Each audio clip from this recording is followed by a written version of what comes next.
What's up, everybody? Aqeel Ash-Shakoor, aka Aqeel the Actor. Want you to check me out. Come into the streaming platforms this month. My new movie, Cain and Abel. And I've just been cast in something very, very groundbreaking. The Street Code Broken by Blacksmith Enterprises.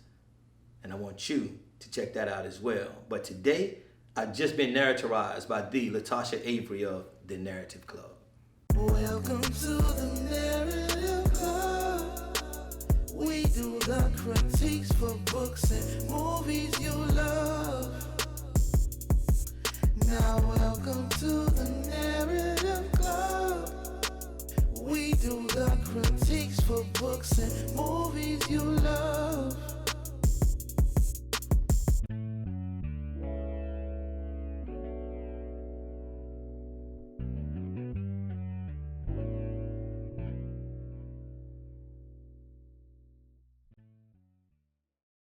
Welcome back to the Narrative Club, Aqeel. Thank you.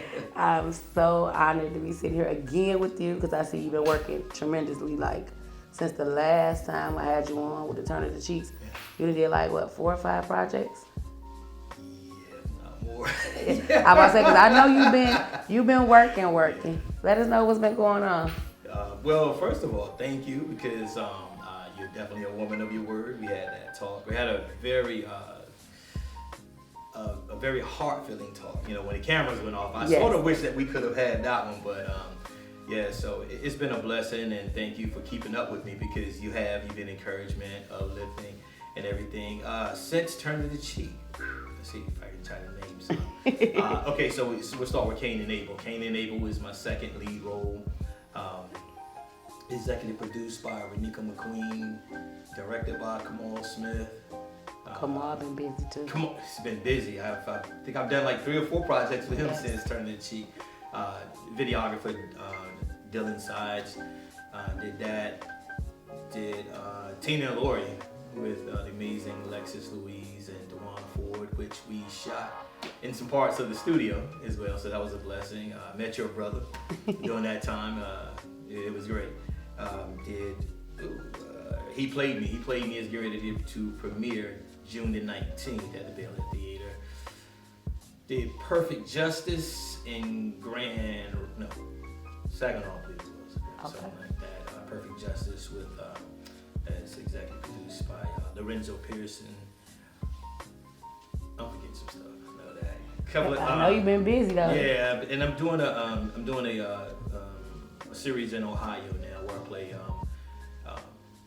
Captain David Snyder for a television series. So I'm just happy about that. I always wanted to have like something that I was in the lead of, like a precinct. And so we're actually supposed to be doing the movie this year first. Okay. So I'll be a lieutenant coming in. So all this is all shade, trying to make me look young. That's a different fit for you, Lieutenant, because you play Smoke. Because I know I talked to Lisa, and she told me your role, and he played me. I know he played me is similar to you. Yeah. It's so crazy. I keep trying to not get away from him, but what I had to start doing because every actor always fear being typecast or playing something that's you. Well, I don't know if she told you this part, so I almost didn't make it. Didn't make it, and I say this because when we were casting, and it was a cold read. They sort of hit me with a cold read. We were supposed to have a monologue, and just Kamal's in the room. It's like, we're not gonna write that way. We want to see this, and when you're in there with a cold read, you want to get it all. I need to know it all so I can put it all into it, even on the cold read. And I don't feel like I was there. I stumbled a couple of times and things like that. So you leave the audition room, all the sides, and you go. So I was like, man, it would be nice to have the role, but I didn't understand the depthness of it. And so when they called me, then it was still another issue with, well, listen, this is a real life story. This is going on. Don't know if you're gonna accept it. And I was like, listen, guys, don't ever not call me because you think that I'm not gonna play something. Call me. But I was like, yeah. And then it was so crazy because I played Lisa's father. And when I tell you that we came up, his birthday is May 3rd. My birthday is May 6th. He's a pastor. I'm a pastor. It was just so many things kept coming up. And I think one of the most surprising pieces was maybe 2 scenes, I actually got to wear his original clothing. So so I could fit it. And so it was just so, it was, I don't know, I still haven't found the word for it, but she, I'm only right here, but she told me too, she says, I didn't know that they were her sons. So a word to actors when you're in the audition room, watch your mouth, keep your mouth, be watched because you don't know who. They were out in the she got grown boys. yeah, she out in the lobby, you know what I'm saying? And people walking by just talking, nobody knew. And didn't know that those were her real life sons. And so, but anyway, she said when they saw the audition, they said, that's Daddy right there. They called their grandfather Daddy. And I was like, what? She said, yeah. So yeah, she said you made it so real for her. Yeah, sometimes she had to step out because the emotions they draw back to it. Yeah. Really? Yeah. Very heartfelt, she said, because it's just like you remind her so much because the spirit you just give off is always positive and warming. So it was like when you been, I'm looking like, yeah, I told her, I said, yeah. When she told me the role, I said, that fits him. I said, because I always say, like, when you have put someone in a positive, just say you on a set, and you come to a set, sometimes the energy can be off. But see, when you have your Aqeel come on set, that means that's going to be a change shift for the energy automatically. I came here even this morning, and I was like, man, I was preparing for something like that, but I just wanted to say that I want that. It's not about me being the greatest actor or the best actor. What I want to know is that when I come in, my impact. So like when I come into an interview, when I'm on set, when I'm around, I want you to say, man, when he comes around, it's something happens. I can't put my finger on it, but something. It's your impact you have on them. Like I interviewed Diesel too. It's just like when what Diesel said is right. Cause it's like you have these guys, they used to being out in the street. They're not used to just this, and then they meet you, and you come in and you embrace them like you've known them forever. You don't treat them no different. The world will look at them different, but you come in and you embrace them with love like you've known them their whole life. So it's like you put that, you bring that energy on set, and they gravitate to you. Them some good dudes though. Yeah, they some good dudes. Listen. When I tell you these. But I saw him last night. He told me, so I'm in the movie. I'm looking like, yeah. Diesel, what, I got you. Come on, just get your wristband. You right. Get your wristband. Like, we know who you is, just that. If you don't even in line, like, you just come see me. But it does, because when she told me, I remember looking like, oh, I know he killed that role. Man, it's I don't know. I'm ready for it, but it's another one of those ones where you used to be like, it's that aura, yeah, and I love, and for the role that I played, playing a pastor, like I said, the reason I think they probably thought I wasn't going to take it, it's like, nah, that's all the reasons that I am going to take it, and I know that, well, I won't say most pastors, but I know that this probably isn't a lane that pastors are going to take for their ministry, to where they're in some, and this is billed as an erotic thriller, so even when I posted the trailer, I was like, okay, here it comes. But I'm ready. I'm ready. Yeah, because if you can't separate, if you can't separate acting from, because that's what it is acting, but I'm still going to be a light with the inside of the acting. Because my role is my role, and then once I leave there, I'm back to who I am. And that's the way it is with Cain and Abel. Cain and Abel has so many I'm so mad messages. I missed it. Yeah, And Melissa called, she said, I even bought a ticket and I didn't go because, because of COVID. Yeah, she had. Yeah, she that's was like, that's my big sis. So that's my, man, you talking about spirits? When we were filming Turning the Cheek, so I think she was on vacation or doing something. Had some other. Melissa's super busy, so super dope, super busy. I hit her up, yo. Okay, she ain't text me back. If I don't hear back from her, I was like, okay, take a break. You know what I'm saying? But yeah, I love Melissa, and we just had, real life. We sat on a break and boom. Yeah. And since then, it's like somebody you can be real with. We can talk about some real things. And so, but real quick, how you said the connection. With the brothers is what most people are not going to give you. I think we talked about that the last time, the transparency. So people like Dom and Diesel and all the other brothers that people probably don't even know I talk to. I don't go around saying like, hey, I'm cool and we talk and some real things. It's just what I always try to tell them is like, I have a past too. I'm glad that you only know this because I remember before I was trying to get people to see like, no, I'm out here. It's like so much an idiot. And as you grow, it's like, so I can embrace instead of pushing away. Yeah. And that's one of the beautiful things to do. And as I say on the street, real recognize real. You out here trying to make it look like, it's like, come on, You ain't even gotta try that. Yeah, you corny. Just be you. If you, I'm the straight guy now. I'm listen. This is all I want you to see now. And see that I'm just listen. And it's like how they just open up to you too, though. They just open up you like are really testing me today. No. You trying to get these tears flowing today. No, it's like cause I'm watching and I see like you and Dominique together, and cause I'm hearing his testimony. Yeah, I'm hearing it. Listen, and when I'm hearing it, and I see how he was with you and how when y'all came in, and you act like y'all was long lost family members and y'all ain't seen each other in so long, and y'all was just so happy to be back in each other's presence. Yes, and then you immediately caught up on what was happening with him now, and like okay, cause you embraced him like you one of mine. Like pray. I mean, like it's just like, and with all the others say like if you do that with all of them. Yeah. Yes. So when they be looking for you probably on set. They probably gonna say y'all ain't got that feeling. Cause sometimes I look at movies like, oh, they could have been what's the name? This they good. Yeah, you got to, because just like your people, you listen. You gotta. I'm the brother, so I'm gonna break the stereotypes of men can't hug and things like that. Cause I come up that way. Men don't do that stuff. But I come from a family that we raised that we're touchy feely. We're very expressive. I call them my babe bros. That might not be popular out here because I'm from North Carolina. Sometimes people take baby as something else. It's like, but they know me. So when I say babe bro, they know babe bro. So, and then again, these are things for the first one. When he's like, listen, OG, I'm like, OG, really? And I think Emery hit me, OG. I'm just like, you understand where I'm coming from. When you get tagged with OG, that's a little different. Yeah. And then listen, I take nothing from it. I give all the glory to God for it. But what I'm saying is when you come, 100% country boy right here from North Carolina. When you come in, and I've always looked at Detroit from afar, like, man, I wish I could get there one day. And do you know it took me years before I realized, like, bro, you here. You here. And I said, oh wow. And I listen. I will say this, and if I can't make a premiere. Trust me, I'm working. And a lot of times what's happening, I've almost missed my premiere.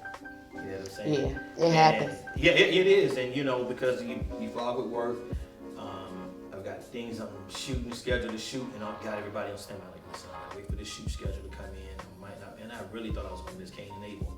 How do you balance all that though? Cause like you really getting higher. So it's like it really comes from feeling like every time we put up, we got another roll here, like you working. Listen, first of all, I'll tell you, I'm not that good, and you good I'm at what tell you do. You, huh? You good at what you do? Nah, just listen. When you make a roll, when you make people feel your emotion, turn it a cheek, you can feel every emotion. Every emotion. It's like you put us in the film with you. So it's like when you good. That's what I'm looking like. I know you like, okay, I don't want to do the spiritual because people yourself, you like, I want to challenge myself. I want something different. But when you good at it and you draw them in. Because when it was time to pray, that means everybody was probably praying. Like, oh, we got to pray for them because we need to pray. And thank you, because that's exactly it. That's what you just got a recorder in my car or something today when I was coming down, because you hitting it all. Like, yeah, that's it. I want you to, if I'm playing like, I always give her a shout out because I tell her I played her husband, not she played my wife, Crystal Hill. And I'm forever grateful. It was her first lead role. And another comment, I just happened to, she was behind me and somebody else on the set was saying, was like, how was it with Aqeel? And she, the statement she made was, she says, who, Aqeel? And she says, I never felt threatened one day with him. I had that same look. I was like, what? And so we ended up talking. We talked about it many times, and I'm just like, I don't get it. It's like, it just wasn't. I mean, I felt like she's like, I really appreciate the way you did. And so my thing was authenticity, even with Janae and all of them. And it was just, I wanted it to be as impactful that when my wife watched it, my wife believed it. It was very impactful, very believable. When at the end of the premiere, she went up to Crystal and she says, girl, I swear she said, I would have told him the same thing. She said, and that's exactly how he be doing right there. And when you know, because my wife, like I told you before we started, my wife is my biggest critic. And so when my wife says, man, if I wasn't married to you, I believe I wasn't married. And my mother and my father said the same thing. So when you said that spirit, I wanted it to be like when you saw me touch her. I wanted every woman that's a wife or girlfriend, or just a woman, period, to be like, oh, I felt that. Like his embrace, you know, that prayer. That prayer, Man. and when you really like didn't care about it, like, cause your son was gone. Yeah. Your anger. I mean, it shows so many levels of how you can go from, or because when you're grieving, there's so many different stages you go through. Yeah. Oh yeah. And you took that and put that into that movie. Like, you showed you were angry, you were hurt, and then at the end you understood it. And especially when she wanted to get the kid, it's like you had to open yourself up to something totally different. Like, you want me to get the kid of the person who took our only child from us. Talk to me. Talk to me. Like, I'm still battling with that now. Yeah, like it's no, I can't do that. But then to show how you was acceptable because you knew your wife. She was struggling. She was struggling. Yeah, she was struggling. Right. And you didn't know, like, you thought, like, maybe you just want this to replace, and he can't. It wasn't a replacement thing. She knew that just wasn't. Y'all won't go just let this baby just go without. And then had to go see the man to ask for forgiveness.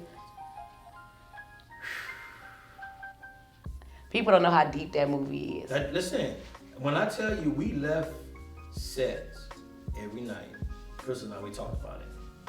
We left with migraine headaches because it was so torturing. And I literally was mad with her.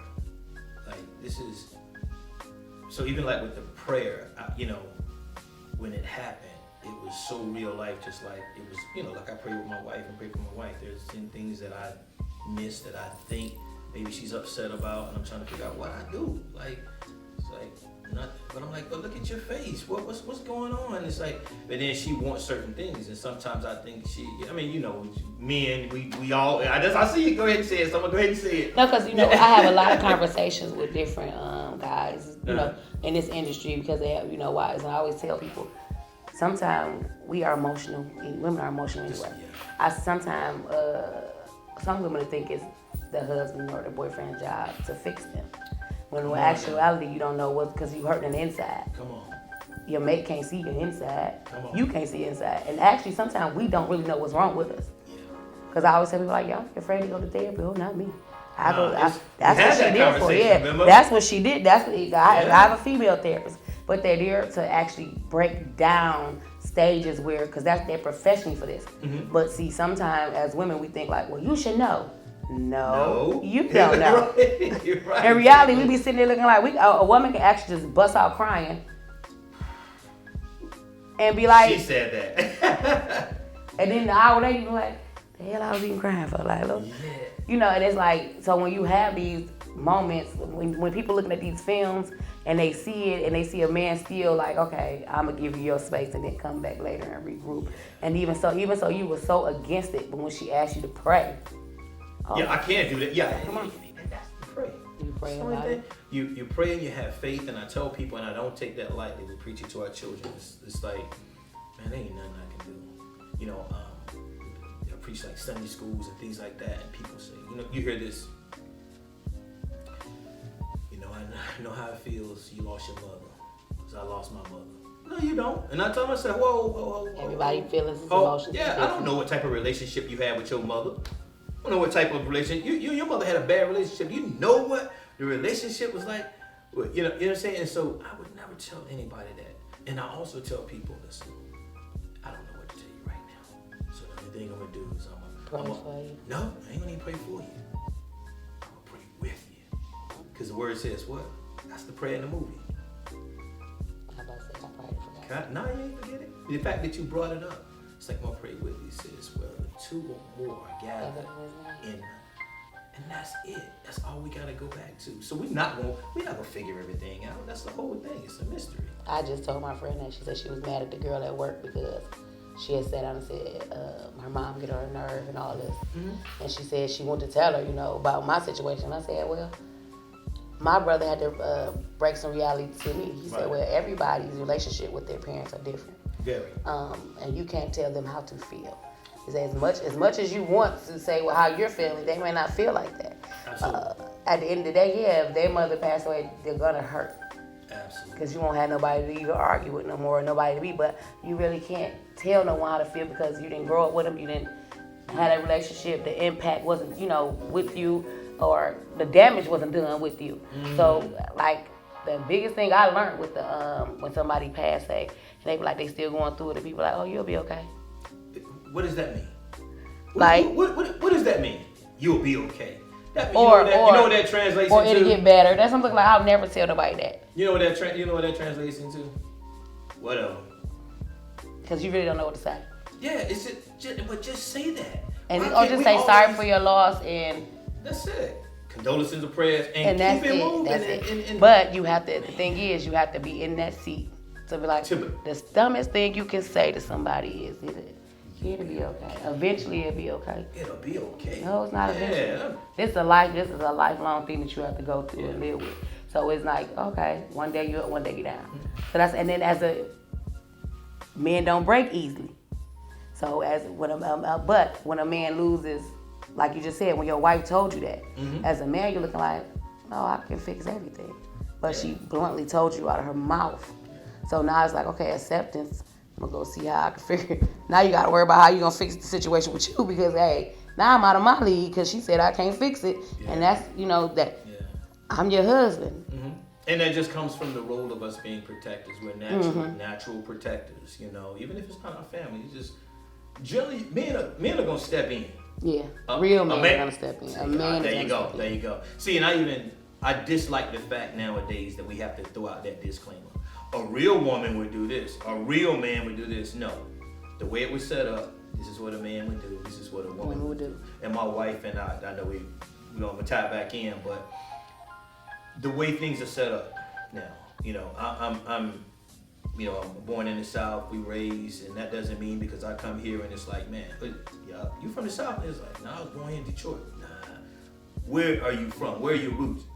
Oh, my grandma from Mississippi, and this is, I say, I know. This is our people. Mm-hmm. This is our people. This is our culture. We're raised on family, so men know. I could take you back 30 years ago and tell you what I was doing at this time of day, and I can tell you what all the other people doing. That's where we come from. Yeah. But we did it as the village, and so when you tie it back into like turning the cheek, we were trying to bring that young man into a village. And what I told people that you miss, and my wife and I talked about this, is you got to be careful how you looked at Dom's character, because you would see him as bad the entire time. But there's a flashback that everybody looks over. Dom had a beautiful maybe fiance, girlfriend, when she was pregnant with the young boy, and they were a lovable couple. And that flashback, see, if you catch that, you understand his frustrations of how he even got on the street.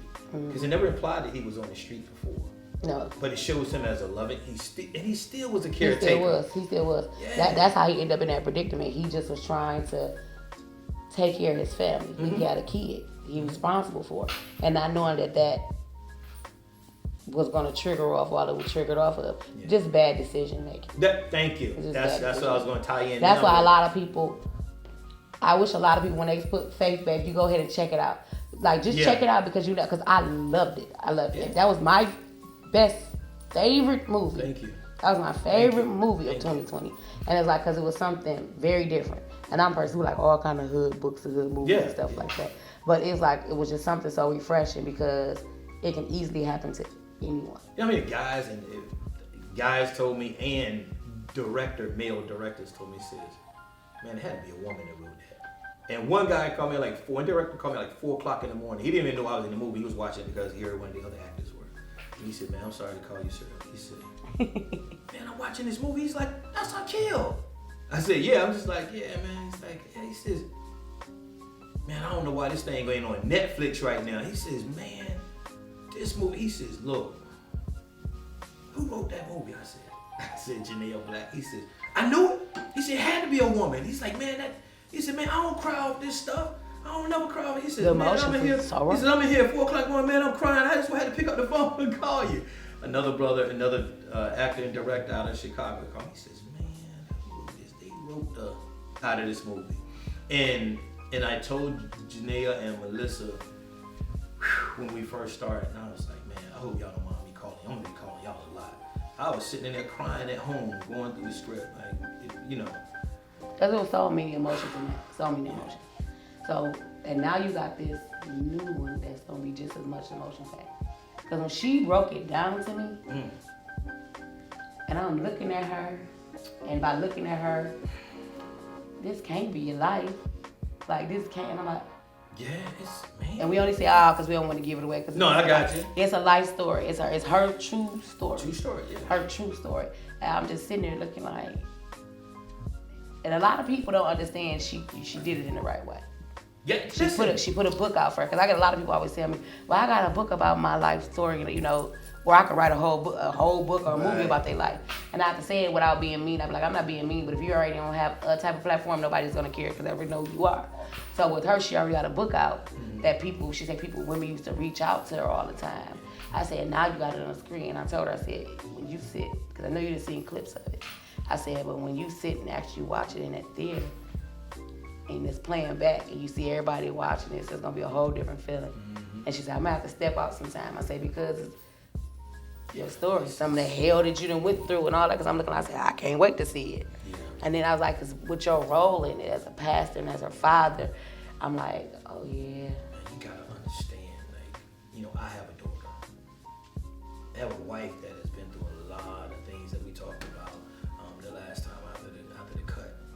And the stories that she's told me, other women that have confided in me and counseled with me, some I call them sis, like we talk. And so, when I said I'm gonna do this, I looked right, my wife was sitting right at the other couch, and I was like, baby, do you believe they won't go call me for this? And she's like, why? And we start having a conversation. She's like, they gotta stop doing that. It's like, you're not that type of preacher. I was like, I know. I was like, they're gonna leave me out of this. I was like, do you know how groundbreaking this is? I mean, we in the Bible, we talk about, Lord, the name's just, don't worry, we'll come back to it. But anyway, how she was raped and everything, and this one was raped. That's ministry. That's ministry. How do you not talk about it? If I'm a pastor, if you're gonna, and I just say this, it's probably the first time I said this on camera or anywhere. If you're gonna judge me, you just judge me. I struggle You're a man with first, this. a human first, and that's my pastor said that a long time ago with his daughter. He said, I'm her pastor, but I'm still a man first. I'm a father first. Yeah. A lot of people think because you have a title. Yeah. And that's everything is just a title given. It's a title you're giving. It's like your name. People change their name because it was a name that just was given to you. Right. So it was like, even with saying it's a pastor, I'm an actor, and the roles is because this is her story. Yeah. I read the script. If I came for the audition, why wouldn't I want the role? Right, there you go. If you came for the role, do the role justice. If you not, and that's what I do. Roles that I turn down is like, I can't play that. There are some roles that I just will not play. And that's perfectly fine. That's perfectly fine. And right, and I have the right to do that. There are some people that, it's just like I think we talked about this before. There's some people that smoke that will not take a drink. There's some people that drink that will not take a smoke. Yeah. Okay, that's fine. That's what they choose. Boom, we leave it alone. Pedophiles, molesters, and everything in the pulpit. Not attacking pastors, because I'm one. But nobody's talking about it. We have young girls that's been molested by family members. We still covering it up today. Yeah. We got young men. How do I know? One of the movies right before I did, and I won't kill it, but so it'll still be a surprise. Two of my acting friends called me, and I did work with them, and we were talking, and first of all, I saw something, and I heard something. So I reached out to him, and we were just talking, and said, bro, I just want to, this is what I thought I heard. Is it? And he goes, yeah, this happened. And I was like, what? It's like, yeah. And so again, the fact that they saw me as a big bro and confided in me, I was like, wow, man. So I said, man, I've been struggling over this role. Should I take it or not? Because it looks like some things. And I said, I don't know. And I said, I don't want that light on me because I auditioned for something close to what would happen with you before. And man, in an audition room after it was over, I was still there like 15 minutes later, still crying. People had to come and embrace me and just say, "You're forgiven." And I was just like, oh, it felt so wrong. So, just like Heath Ledger with Batman, he got into that role and just it overtook him. So yeah, that's what people don't realize. Some acting, my grandmother used because my grandmother sings. okay, And I was in the choir too. And she told me before, when you leave that pulpit, if your stomach ain't hurting and your back come on ain't now, hurting and you ain't Come on. go out, you ain't give God Come nothing. on You now. gotta give him all you got. And that's the same thing with acting.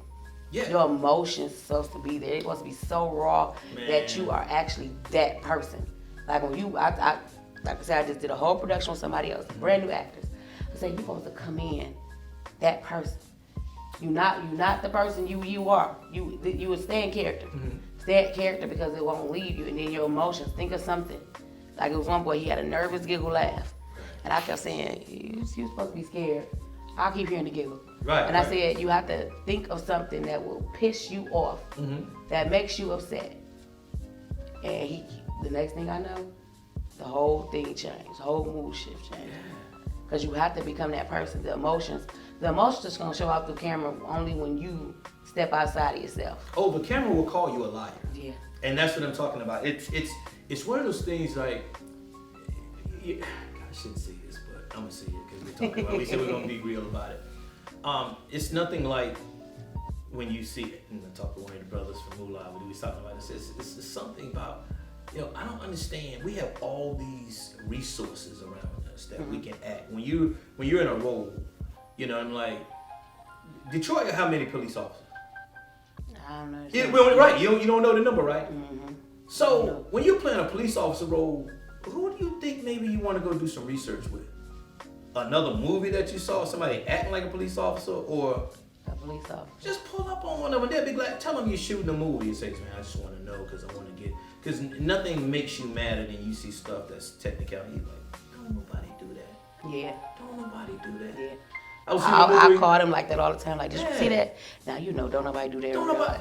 I hate far-fetched movies. I do. I had one brother. I hate it. He was a director. He had me playing it, and I'm not straight again. I did law enforcement when I came out of the Marine Corps. I'm a retired Marine, and this one movie I was doing, I was playing a detective. And I said, "Yeah, when you come in, I want you to take your cuffs off, put your gun in the top drawer, and spin your cuffs and put." And I was sitting here like, "Oh my God!" Like we was talking about before. That I said, "How do I tell this brother without offending him? Like, man, you don't do that." But you know what?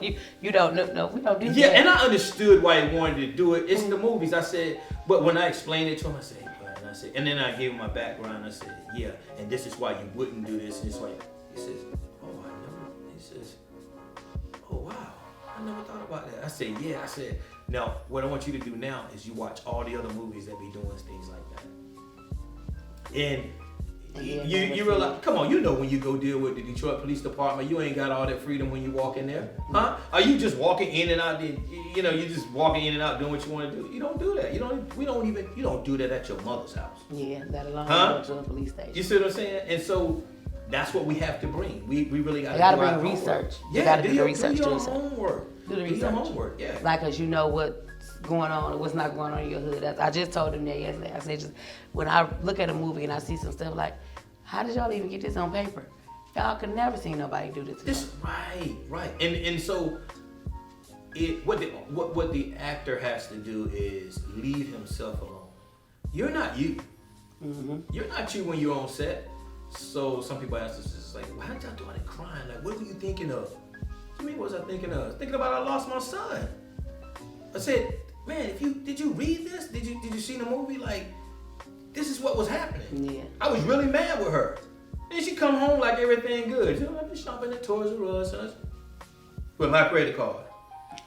For this joker, they killed my son. And I'm supposed to be sitting there like, oh, great, babe. Good job. Ward Cleaver. Really? Come on, man. That's not real life. So now when I went to Cain and Abel, now I had to play something. And what I love, I can say this much now since the premiere is going.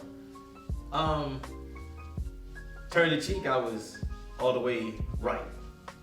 Cain and Abel, I'm all the way left. So yeah, that's it. So and I try to prepare people. Well, no, I didn't. I painted this picture like it was something else. But so when they saw, even my wife was holding my hand in the theater, and just like, oh, okay.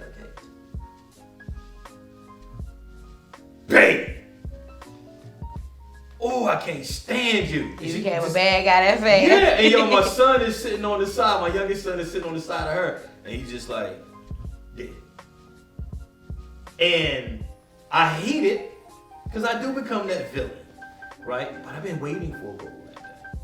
But this is still not the role that I'm still waiting for. But this role, this movie, Cain and Abel, has so many messages, and it's about to hit the streaming platforms this month. And then I roll right out of that and I roll into He Played Me. So what I'm saying to you is that I want every role that I play to be a monument within itself.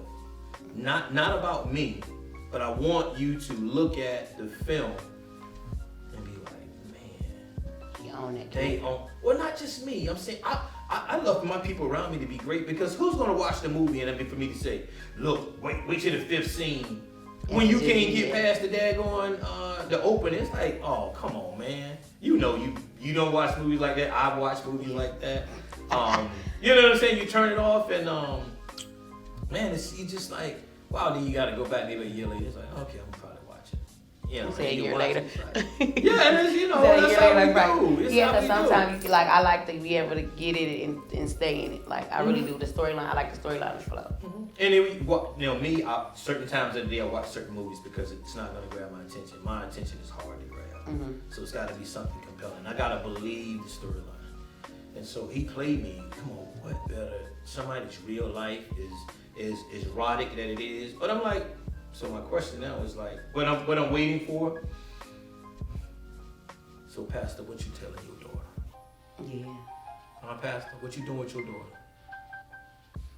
And that's what I want people to come and away. that's what. Yeah. Don't tell me your daughter ain't done this, because I know too many stories. Your son, come on now. So that's if we're gonna preach, that's really gonna be the question. Yeah. Like, so how would you have handled it? How would you have handled it? And that's gonna be right. And when you see the way Pastor Robert Brown handles his daughter, and he don't handle her, God is handling him, because he has to turn around and give her a message. He has to give her a ministry message. That is not about him being a pastor. It's about him being a father. And man, I've had the conversation with my niece, my goddaughter, my daughter. Shoot, I've had it with my wife, her friends, and we still having those messages. So, what do you do? Because this stuff is happening. But we keep trying to throw dirt on it or cover on it, and we're gonna pray it away. We're gonna just pray it away. Instead of we just gonna pray it away. Praying and dealing with it. And dealing with it, right. You gotta deal with it. You done put up 80,000 prayers. The Lord said, okay, now disciple. Oh, you mean I gotta do something, Lord? That's what the problem is. You just wanna pray, you don't wanna do anything. And so, with these films, and the work you're doing, you're diving into people's spirit. And I encourage you to keep diving in. Don't let them sit in this seat and just give you these surface things. Like, I want to know you. I want to get inside and impact. You know, these interviews should be just like a movie. Yeah. Yes, and you're doing that. That's what I like to sit down and do and engage and get to know them. And you're doing it. And then I also want people to go out and support and watch the movies. Yes. And stop by and take pictures and get to know the actors too. Cause like I just said, you see, he already said it. His spirit just come off so good, especially for like the men. You never know who's troubled while you on set. You never know who's going through what. You know what it's like to get a call at 2:00 in the morning from somebody from another state, and it's be like, man, I know this is a, and, you know, it's female, as a matter of fact. One or two has been females. You know, I always tell my wife, I give her the respect, say, listen, I'm about to deal with this situation. And it's like, okay, what you do? I said, but you wanna just, sort of reminds me of the Allstate commercial. This is at like 2:00 in the morning. It's like, yeah, this is really a call. And it's like, listen, I'm troubled with this situation. It's like, okay, let's do it, let's hear it, let's talk about it. And we're gonna pray it, and then this is what I'm gonna need you to do. Because there's work. We're not just gonna pray. You listen, you call me, desperately to do some work. Don't call me if you don't want to do no work, because I'm gonna tell you, and I'm gonna give it to you raw. It's like, because nobody played with me like that. My wife and I were saying that yesterday. It's like nothing comes easy. We deal with our children like that. We love them to death. We love them. But look, at this point right now, we listen. We no longer gonna do this. You gonna stand up and you gonna do it. You gonna hurt through it, but you gonna do it. You know what I'm saying? And so that's the way I got it. I'm sure that's the way you got it. You know, and so we didn't turn out bad, but we didn't do everything right either. You know what I'm saying? We still learning. Still learning. Still learning, still making movies. So you got, he played me. Yes. June they actually. June. Red carpet starts at? Oh God, you got me there. You put me on camera like that. Red carpet. It's like, so red carpet, you want to get there about 6:30. 6:30. The movie starts at 7. I'm about to say, I read my ticket. Yeah.